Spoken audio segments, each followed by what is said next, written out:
नमस्कार दोस्तों, मैं देवेश मिश्रा आपके अपने परिवार कौटिल्य एकेडमी में हार्दिक स्वागत एवं अभिनंदन करता हूं। आशा करता हूं आप अच्छे होंगे और अपनी पढ़ाई को अच्छे से कर रहे होंगे। तो हमारा जो चैप्टर है आज का अध्याय दो हमारा है बहुपद, पॉलिनोमियल। तो बहुपद जानने से पहले हम कुछ चीज़ें जानते हैं। चर और अचर दो चीज़ें होती हैं। चर और अचर, चर हम उसे कहते हैं जिसको हम चर सकते हैं। चर सकते हैं मतलब है जिसका हम मान बदल सकते हैं, उसको हम चर कहते हैं। और अचर जिसको हम न चर सके, मतलब जिसका मान अपरिवर्तित रहे, उसको हम कहते हैं अचर। तो जो चर होता है जिसको हम जिसका मान बदल सकते हैं, मतलब x, y, z, ये सब क्या कहलाते हैं? चर। और अचर क्या कहलाते हैं? कोई संख्या जैसे 1, 2, 3, ये संख्या क्या कहलाती है? ये संख्या कहलाती है अचर। मतलब अगर यक्स है तो यक्स का मान हम नहीं बदल पाएंगे। यक्स है तो यक्स का मान हम बदल लेंगे। यक्स को हम 2 लिख सकते हैं, यक्स को हम 3 लिख सकते हैं, यक्स को हम 4 भी लिख सकते हैं। लेकिन क्या 2 है, 2 को हम 3 लिख सकते हैं? नहीं लिख सकते हैं। हम 2 जो है 2 ही रहेगा, लेकिन यक्स को हम 2, 3, 4 बार बार जो भी मान रखना चाहे उसका मान हम रख सकते हैं। बहुपद जो है वो चर और अचर के सम्मिलित रूप को ही हम बहुपद कहते हैं। मतलब जो बहुपद है चर और अचर से मिलकर बनता है। जैसे 4x, ये क्या है? हमारा बहुपद है। इसको हम 4x स्क्वायर माइनस 3 लिख सकते हैं। इसको 4x माइनस 5 लिख सकते हैं, ये भी हमारा बहुपद है। या 4x स्क्वायर माइनस 5x लिख सकते हैं, ये भी बहुपद है। बहुपद एक पद में भी हो सकता है, बहुपद कई पदों में भी हो सकता है। तो कुल मिला के हम ये सीखेंगे कि बहुपद है क्या। बहुपद चर और अचर के मिलने से जो बनता है वो बहुपद कहलाता है। अब बहुपद में एक चीज और है, बहुपद की हम घात कैसे पता कर सकते हैं कि बहुपद में कौन सी घात होती है, कैसे मतलब कोई बहुपद है उसकी घात क्या होगी। तो इसमें हम देखते हैं, जैसे ये समझो कि बहुपद, ये समझो आप कि जैसे बहुपद है, बहुपद के जो चर पद होते हैं, चर पदों की अधिकतम किसी भी बहुपद के, परिभाषा बहुपद की घातों की हम ऐसे निकालते हैं कि किसी भी बहुपद के जो चर पद होते हैं उनके अधिकतम घात को ही उस पूरे बहुपद की हम घात कहते हैं। जैसे 4x स्क्वायर है तो इसमें, और यहाँ 5x है तो यहाँ पर स्क्वायर 2 लगा है, यहाँ पर मान लो 1 है, तो इस बहुपद की घात क्या होगी? बहुपद की घात यहां पर होगी 2। मान लो कोई संख्या है 4x3 माइनस 5 स्क्वायर 6, तो इस बहुपद की घात होगी 3। समझ में आया? लेकिन अगर कोई सवाल अगर कोई दे कि मान लो 4x, इसमें बहुपद की घात क्या है, तो यहां पर 1 है तो यहां पर हम 1 बता देते हैं।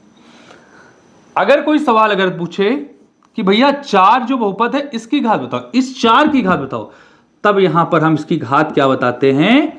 0 बताते हैं। भैया 0 कैसे हुआ? क्योंकि हमने अभी बताया था आपको कि जो बहुपद होता है चर और अचर से मिलकर बनता है। तो मतलब अचर तो यहां है, मतलब यहां कोई चर भी होगा, और चर की घात जब हम 0 करेंगे तब यहां क्या होगा? किसी भी चर की घात जब 0 करेंगे तो उसका मान क्या होगा? 1 होगा। अतः 4 गुणे 1 बराबर क्या हो जाता है? यहां पर 4 हो जाता है। 4 गुणे 1 बराबर क्या हो जाता है? यहां पर 4 हो जाता है। आपको समझ में आया? बहुपद पहले हम क्या सीखे? चर और अचर। चर मतलब जिसको हम चर सके, मतलब जिसका मान हम परिवर्तित कर सके, उसको हम बोलते हैं चर। अचर जिसका मान हम परिवर्तित ना कर सके या जिसको हम चर ना सके उसको अचर बोलते हैं। चर x, y, z होता है, अचर 1, 2, 3 संख्या होती हैं। फिर हमने सीखा बहुपद। बहुपद क्या होता है? चर और अचर के मिलने से जो पद बनता है उसको हम बहुपद कहते हैं। हमने बहुपद सीखा, ये 4x स्क्वायर माइनस 3, 5x भी हो सकता है, हमने बहुपद सीखा। अब इसके बाद में हम क्या सीखे हैं? बहुपद तो मालूम मेरा हो गया। बहुपद की घात कैसे निकालेंगे? तो किसी भी बहुपद में जो चर पदों की जो अधिकतम घात होती है उस बहुपद की हम घात कहते हैं। जैसे 4x स्क्वायर माइनस 3 है तो इसमें इस बहुपद की घात क्या होगी? यहां पर x स्क्वायर है, मतलब अधिकतम जो चर है इसकी अधिकतम घात 2 है, तो मतलब इस बहुपद की कुल घात कितनी होगी? 2 होगी। और यहां इस वाले में अधिकतम घात कितनी है? 3 है, इसलिए इसकी पूरे बहुपद की घात कितनी होगी? ये 3 होगी। यहां इस वाले में 1 है बहुपद की अधिकतम घात, इसलिए 1 होगी। इस बहुपद में अगर कोई एक संख्या दे तो हमने आपको बताया था कि बहुपद चर और चर से मिलकर बनता है, इसलिए इस बहुपद की घात क्या होगी? 0 होगी। क्यों? अगर चर पे 0 घात होगी तभी तो चर, इसका मान 1 होगा, तो 4 गुणे 1 बराबर 4 होगा। मतलब अगर इसको 4 को बहुपद करके पूछे कि इसकी घात क्या होगी, तब 0 होगी। अगर वही 4 एक नॉर्मल संख्या हो कि 4 की घात क्या होगी, तब हम 4 की घात को हम 1 बताएंगे। 4 की घात हम बताएंगे ये 1 है, क्योंकि संख्या जब कोई मानेंगे 4 को नॉर्मल संख्या कि अगर अच्छा बताओ 4 को एक नॉर्मल संख्या, इसकी घात क्या होगी, तो हम बताएंगे 4 की घात 1 होगी। लेकिन अगर ये हो कि अच्छा कोई बहुपद है जो 4 है, उसकी घात क्या होगी, तब उसकी घात हम 0 बताएंगे। आपको समझ में आ गया? ठीक है, अब आगे हम चलते हैं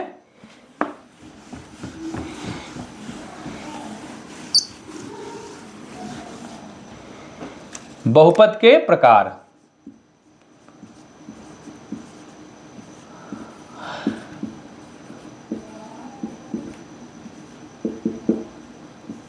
बहुपद के प्रकार। बहुपद कई प्रकार के होते हैं। बहुपद जो हमारे हैं वो कई प्रकार के होते हैं। तो इसका प्रकार हम 2 प्रकार के देखते हैं। पहले पद के अनुसार, दूसरा क्या होता है? घात के अनुसार। जो पद के अनुसार होता है, नंबर 1 पदों के अनुसार, तो इसका होगा एक पदीय,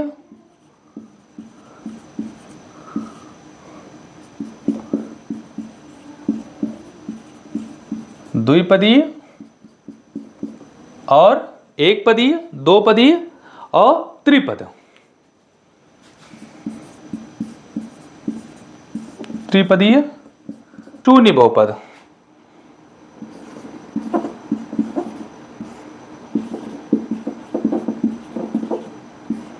और शून्य बहुपद।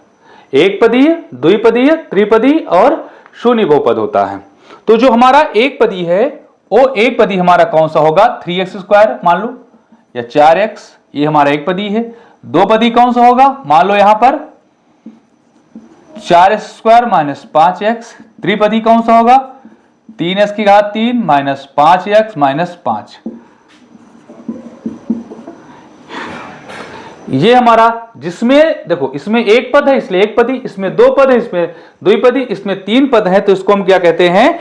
3 पदी। अंकों का मान शून्य हो उसको कहते हैं हम शून्य पदी बहुपद। क्या कहते हैं उसको हम? शून्य पदी बहुपद। जैसे 0x² प्लस 0x प्लस गुणनखंड यहां पर है तो ये 0, ये क्या होता है? शून्य बहुपद होता है। तो आपको समझ में आ गया?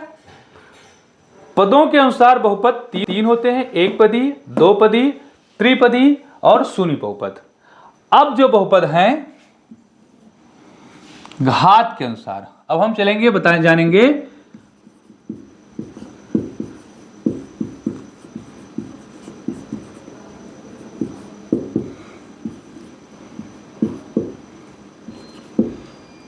घात के अनुसार जो बहुपद होते हैं। घात के अनुसार बहुपद होते हैं रैखिक बहुपद। पहले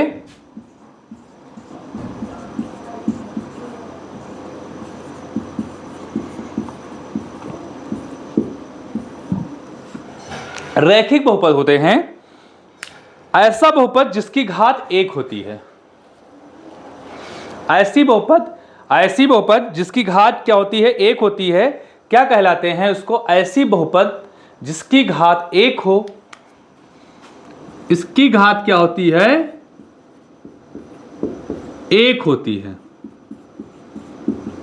इन्हें हम क्या कहते हैं? रैखिक बहुपद। मान लो 4x माइनस 3, इनको हम रैखिक बहुपद कहते हैं।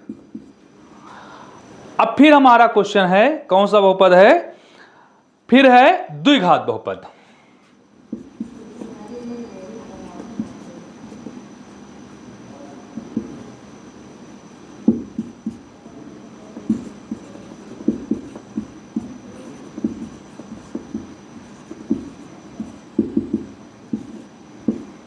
द्विघात बहुपद, ऐसा बहुपद इसकी घात कितनी होती है?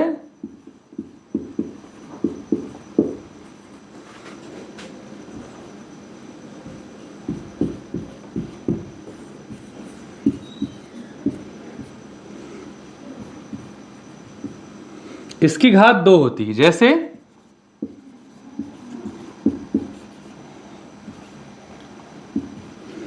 मतलब ये पद कोई भी रहे, पद से नहीं मतलब है, अल्टीमेटली ये हो कि इसका जो घात है वो 2 रहे।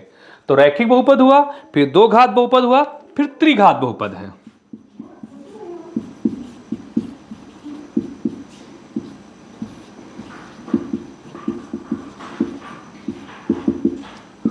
फिर यहां पर हुआ त्रिघात बहुपद, मतलब इसकी घात कितनी होगी?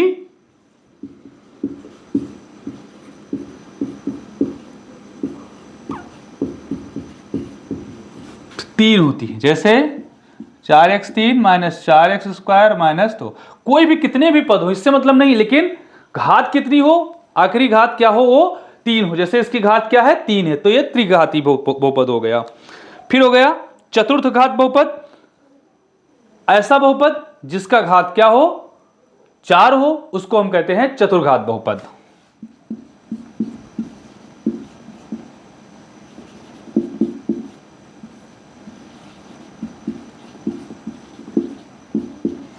इसकी घात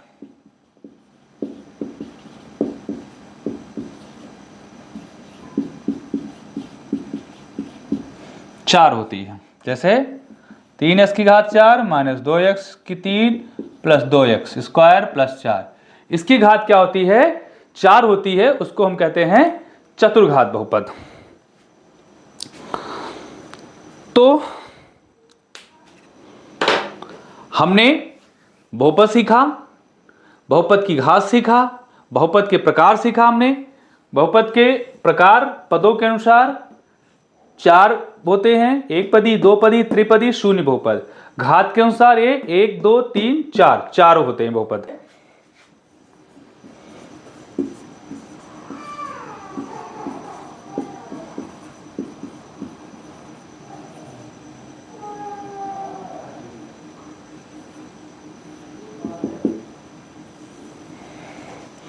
बहुपद का शून्यक, ये बहुत इंपॉर्टेंट है। हम 9th में भी इसको पढ़ चुके हैं, शून्यक होता क्या है। अब हम 10th में भी इसको जानेंगे, क्योंकि इसका आगे काम लग सकता है, लग सकता नहीं है, लगेगा। शून्यक का काम लगेगा। तो शून्यक होता क्या है? किसी भी बहुपद के चर पद का वह मान जिससे पूरे बहुपद का मान शून्य हो जाए, उस बहुपद का शून्यक कहते हैं। परिभाषा क्या है? किसी बहुपद के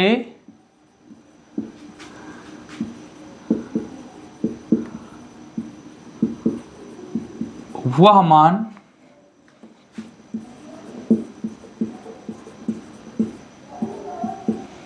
किसी बहुपद के चर पद का वह मान जिससे बहुपद का मान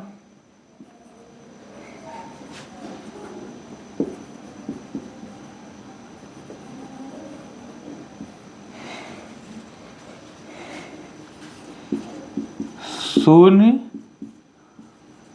हो जाए, शून्यक कहलाता है।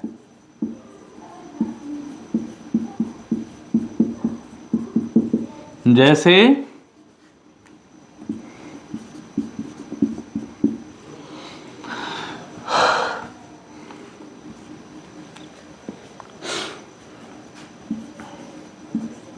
चार एक्स स्क्वायर माइनस 5 बराबर 0। हम शून्य किसका कैसे निकालेंगे?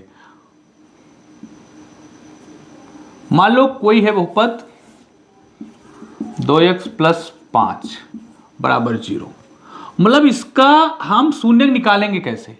x बराबर -5, x बराबर -5/2, ये हो जाएगा इसका शून्यक। तो इसका सिद्ध करें, क्या ये मान यहां पर रखने पर इसका पूरा मान शून्य हो जाता है? तो बिल्कुल हो जाता है भैया। -5/2 प्लस 5 बराबर 0, -5 और 5 0, मतलब कि ये -5/2 इस बहुपद का शून्यक है। तो समझ में आया, चर पद का वह मान जिससे बहुपद का मान शून्य हो जाए उस बहुपद क्या क्या कहलाता है, शून्यक कहलाता है।